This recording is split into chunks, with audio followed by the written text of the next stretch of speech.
Hey folks, Cooney here, Ghost Hollow Trapping. Hope everybody's having a great day.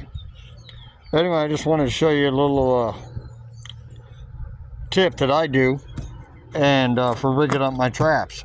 Anyway, let me turn the camera around. Okay, right here I got a Duke 650. Right here I got a Bridger number 4.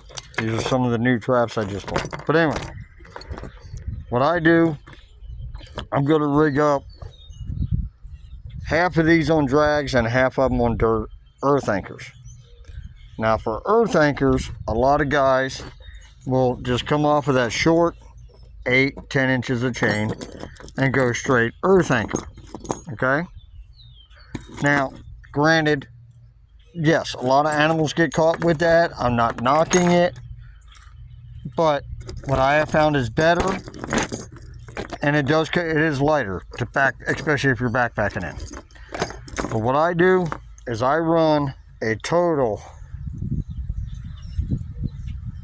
of about 30 inches to 36 inches of chain. Then I go to earth anchors.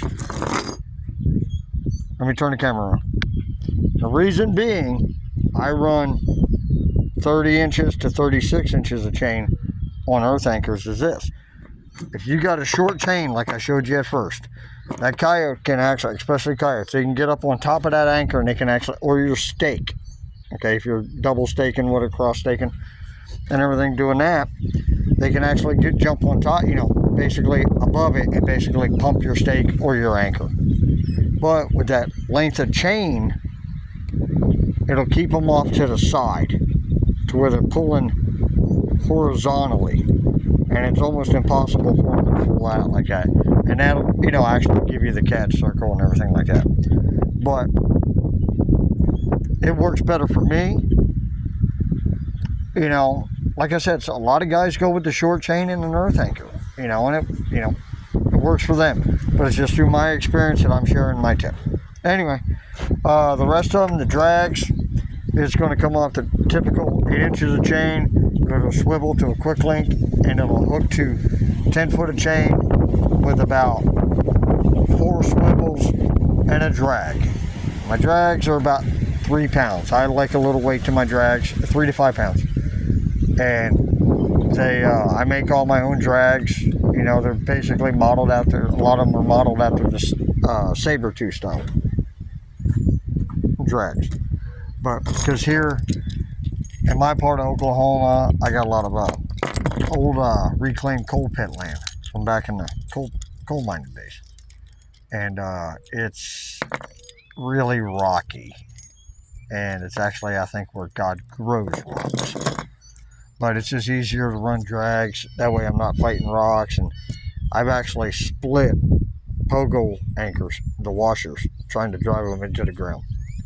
So I use pogo anchors out here in like the hay meadows and pasture, where I can. But I get into the timber and around on them rocky ridges, around them coal pits, I just run drags. It's just easier and faster. Anyway, hope everybody, like I said, is getting ready for next trapping season and doing some spring beaver trapping. I have some more beaver jobs coming up, and I'll be getting phone calls. Should be getting phone calls on coon and skunk here soon.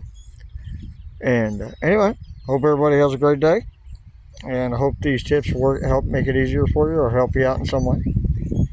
If you have any questions, please feel free to hit me up, and like and subscribe. Ghost Hollow Trapping Baits. And I have t-shirts, and eventually we're going to be making hats, hoodies, and we're going to come out with a tank top style of t-shirt, and also eventually probably some coffee mugs or something, and truck stickers. So anyway, all right, if you would like and subscribe, and y'all have a great day. Thank you. Bye.